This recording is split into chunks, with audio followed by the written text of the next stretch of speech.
ಸಖತ್ ಖಾರ ಬಣ್ಣ ಮತ್ತು ರುಚಿ ಆಚಿ ಚಿಲ್ಲಿ ಪೌಡರ್. ಇಷ್ಟು ವರ್ಷ ಆದ್ಮೇಲೆ ಈ ಬಿಲ್ ತಂದಿರೋದೇ ಬಹಳ ದುಃಖಕರ ವಿಚಾರ. ಬಹಳ ಹಿಂದೆ ನಮ್ದೊಂದು ಘೋಷಣೆ ಇತ್ತು, ಅಸ್ಪೃಶ್ಯತೆ ಅಪರಾಧ ಅಲ್ಲದೆ ಇದ್ರೆ ಇನ್ಯಾವುದೂ ಅಪರಾಧ ಅಲ್ಲ. ಅಲ್ಟಿಮೇಟ್ಲಿ ಈ ಅಸ್ಪೃಶ್ಯತೆ, ಅದರ ಕಾರಣದಿಂದ ಬಹಿಷ್ಕಾರ, ಇದು ಮಾನಸಿಕತೆಯ ಪ್ರಶ್ನೆ. ಎಷ್ಟರ ಮಟ್ಟಿಗೆ ನಾವು ಕಾನೂನಿಂದ ಇದನ್ನು ನಿಯಂತ್ರಿಸ್ತೀವಿ ಅನ್ನೋದು ದೊಡ್ಡ ಸಮಸ್ಯೆ ಇದೆ. ಪುಣ್ಯ ನಮ್ಮ ರಾಜ್ಯದಲ್ಲಿ ಖಾಪ್ ಪಂಚಾಯಿತಿ ತರ ವ್ಯವಸ್ಥೆ ಇಲ್ಲ. ಹರಿಯಾಣದಲ್ಲಿ ಅಲ್ಲೆಲ್ಲ ನೋಡಿದ್ದೀವಿ, ಆ ಪಂಚಾಯತಿಯವ್ರು ಕೂತ್ಕೊಂಡು ಡಿಸೈಡ್ ಮಾಡಿದ್ರೆ ಕುಟುಂಬನೇ ಬಹಿಷ್ಕಾರ ಮಾಡ್ತಾರೆ, ಹಳ್ಳಿನೇ ಬಹಿಷ್ಕಾರ ಮಾಡ್ತಾರೆ. ಅದನ್ನೆಲ್ಲ ನೋಡಿದ್ದೀವಿ.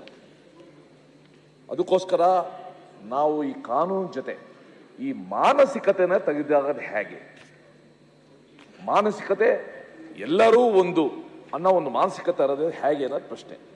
ಶಾಲೆಗಳಲ್ಲಿ ನಾವು ಹೊಸ ರೀತಿಯ ಅಸ್ಪೃಶ್ಯತೆನ ನಾವು ನೋಡ್ತಾ ಇದ್ದೀವಿ. ಆ ಮಕ್ಕಳಲ್ಲೇನೆ ಆ ಅಸ್ಪೃಶ್ಯತೆ ಬರಂಗೆ, ಬೇರೆ ರೀತಿಯ ಅಸ್ಪೃಶ್ಯತೆ, ಯಾರಿಗೋ ಎಷ್ಟೋ ಮೊಟ್ಟೆ, ಯಾರಿಗೋ ಕಡಿಮೆ ಮೊಟ್ಟೆ, ಯಾರೋ ಕೆಲವ್ರು ಮಾತ್ರ ಟೂರ್ ಕರ್ಕೊಂಡು ಹೋಗೋದು, ಕೆಲವ್ರನ್ನ ಕರ್ಕೊಂಡು ಹೋಗದೆ ಇರೋದು. ಇದು ಆ ಶಾಲಾ ಮಟ್ಟದಿಂದನೇ ಒಂದು ಹೊಸ ರೀತಿಯ ಅಸ್ಪೃಶ್ಯತೆನ ಇವತ್ತು ನಾವು ಸೃಷ್ಟಿ ಮಾಡ್ತಾ ಇದ್ದೀವಿ. ಒಂದು ಸಮಾನ ಸಮಾಜದ ಒಂದು ಪರಿಕಲ್ಪನೆ ಬರಬೇಕು, ಅದು ಬರ್ತಾ ಇಲ್ಲ. ಇವತ್ತೇನು ಇದು ಕಾಯ್ದೆ ತಂದಿದ್ದೀರಾ, ಅದನ್ನ ನಮ್ಮ ಪ್ರತಿಪಕ್ಷದ ನಾಯಕರು, ನಮ್ಮ ನಾಯಕರು ಹೇಳ್ದಂಗೆ ಅದನ್ನ ಸ್ವಾಗತ ಮಾಡ್ತೀವಿ. ಜೊತೆಗೆ ರಾಜಕೀಯ ರಂಗದಲ್ಲಿ ನಾವಿರೋರೆಲ್ಲರೂ ಕೂಡ ಅಪ್ಪಿ ತಪ್ಪಿ ಕೂಡ ನಮ್ಮ ಹಾಸ್ಯ ಹಗುರ ಮಾತಿನಲ್ಲೂ ಕೂಡ ಅಸ್ಪೃಶ್ಯತೆಗೆ ಮನ್ನಣೆ ಸಿಗಂತ ಮಾತುಗಳ ಆಡಬಾರ್ದು. ಇವನು ಆ ಜಾತಿಯವನು, ಇವನು ಈ ಜಾತಿಯವನು, ಅನ್ಟಚಬಲ್ ಶೆಡ್ಯೂಲ್ ಕ್ಯಾಸ್ಟ್ ಅಲ್ಲೇ ಅವನು ಆ ಜಾತಿ, ಇವನು ಈ ಜಾತಿ, ಇದು ಎಲ್ಲಿವರೆಗೂ ನಮ್ಮ ತಲೆಯಿಂದ ಹೋಗೋದಿಲ್ಲ. Ultimately this is a hardware. ಮಾನಸಿಕತೆ ಅನ್ನೋದು ಸಾಫ್ಟ್ವೇರ್. ಇದು ಆ ಸಾಫ್ಟ್ವೇರ್ ಸರಿಯಾಗೋವರೆಗೂ ಈ ಕಾನೂನು ಎಷ್ಟರ ಮಟ್ಟಿಗೆ ಪರಿಣಾಮಕಾರಿಯಾಗುತ್ತೆ ಅನ್ನೋ ನಾವು ಪ್ರಶ್ನೆ ಮಾಡ್ಕೋಬೇಕು. With all these things we welcome this bill. ಇದರಿಂದನಾದ್ರೂ ಕೂಡ ಬಹಳ ದುಃಖ ಆಗುತ್ತೆ. ಆ ಸಣ್ಣ ಸಣ್ಣ ಊರುಗಳಲ್ಲಿ ಬಹಿಷ್ಕಾರ ಆಗಿರೋ ಕುಟುಂಬಗಳು, ಬಹಿಷ್ಕಾರ ಆಗಿರೋ ಸಮುದಾಯ, ಅವ್ರ ಮಕ್ಕಳು ಪರದಾಡೋ ಒಂದು ಸ್ಥಿತಿ, ಇದಕ್ಕೆ ನಾವು ಪೂರ್ಣ ವಿರಾಮ ಹಾಡದೇ ಇದ್ರೆ ನಾವೆಷ್ಟೇ ಪೀಠಿಗೆ ಓದಿದ್ರು ಕೂಡ ನಾವು ಒಂದು ಯಾಂತ್ರಿಕವಾಗಿ ಪೀಠಿಗೆ ಓದ್ತೀವಿ ಹೊರತು ಅದನ್ನ ನಮ್ಮ ಜೀವನದಲ್ಲಿ ಅಳವಡಿಸ್ಕೊಳ್ಳೋದು ಕೂಡ ಮುಖ್ಯ ಅಂತ ಹೇಳಕ್ ಇಷ್ಟಪಡ್ತೀವಿ. ಮಾನ್ಯ ಅಧ್ಯಕ್ಷರೇ, ಒಂದು ನಿಮಿಷ. ಮಾನ್ಯ ಅಧ್ಯಕ್ಷರೇ, ಈ ಬಿಲ್ಲನ್ನು ನಾನು ಸ್ವಾಗತ ಮಾಡ್ತಾ ತಾವು ತುಂಬಾ ಹೊತ್ತು ದಲಿತರು ಮತ್ತು ಅಸ್ಪೃಶ್ಯರು ಯಾರಿದ್ದಾರೆ ಅವ್ರಿಗೆ ಮಾತ್ರ ಎಫೆಕ್ಟ್ ಆಗಿದೆ ಅಂತ ಹೇಳುವಂಥದ್ದನ್ನು ತುಂಬ ಒತ್ತಿ ಹೇಳಿದ್ರಿ ನೀವು. ನನಗೆ ತಿಳಿದ ಮಟ್ಟಿಗೆ ಇದು ಮಾತ್ರ ಅಲ್ಲ ಬಹಿಷ್ಕಾರಕ್ಕೊಳಗಾಗಿದ್ದು.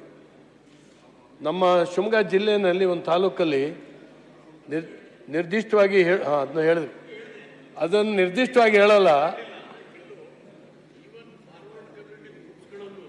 ಸಮುದಾಯದ ಬಹಿಷ್ಕಾರ ಇದು, ಹೌದು, not merely untouchability alone, social boycott comprising of all religion, all communities. But ಇದರಲ್ಲಿ ಮಾರ್ಜಿನಲೈಸ್ಡ್ ಗ್ರೂಪ್ಸ್ ಇದೆವಲ್ಲ, ನಿಮ್ನ ವರ್ಗಗಳು, ತುಳಿತಕ್ಕೊಳಗಾಸ, ಅದರಲ್ಲಿ ಹೆಚ್ಚು ಪ್ರಮಾಣದಲ್ಲಿ ಗೊತ್ತಾಗ್ತಾ ಇರ್ತದೆ. ಸರಿ ಸರ್, ಈಗ ಒಂದು BCM ಒಂದೇ ವರ್ಗದ ಒಂದು ಹಳ್ಳಿ, ಅದು ಪಂಚಾಯಿತಿ ಮಾಡಿದ್ರು. ಒಬ್ಬ ಪಂಚಾಯಿತಿಯನ್ನು ನಿರಾಕರಿಸ್ದ, ನನಗೆ ಇದು ಅನ್ಯಾಯ ಆಗ್ತದೆ, ನಾನು ಒಪ್ಪೋದಿಲ್ಲ ಅಂತ. ನೀನು ಒಪ್ಪದೇ ಇದ್ದರೆ ನಿನಗೆ ಸಾಮಾಜಿಕ ಬಹಿಷ್ಕಾರದ ಶಿಕ್ಷೆ. ಎಷ್ಟು ಮಟ್ಟಿಗೆ ಅಂದರೆ ಅವನು ಕುಟುಂಬ ಬಹಿಷ್ಕಾರ ಮಾಡಿದ್ದಲ್ಲ, ಅವನು ಬೆಳೆದಂಥ ಫಸಲು ಬರುವಂಥ ತೆಂಗಿನ ಮರಗಳನ್ನು ಕಡ್ದು ಹಾಕಿದ್ರು. ಇಡೀ ಊರು ಸೇರಿ ಎಲ್ಲರೂ ಬರಬೇಕು ಅಂತೇಳಿ ಹೇಳಿ ಒಂದು ಫರ್ಮಾನ ಹೊರಡಿಸಿದ್ರು. ಬಂದರು, ಕಡ್ದ. ನಾನು ಹೋಗಿ ನೋಡಿ ಹೊಟ್ಟೆ ಉರಿತು.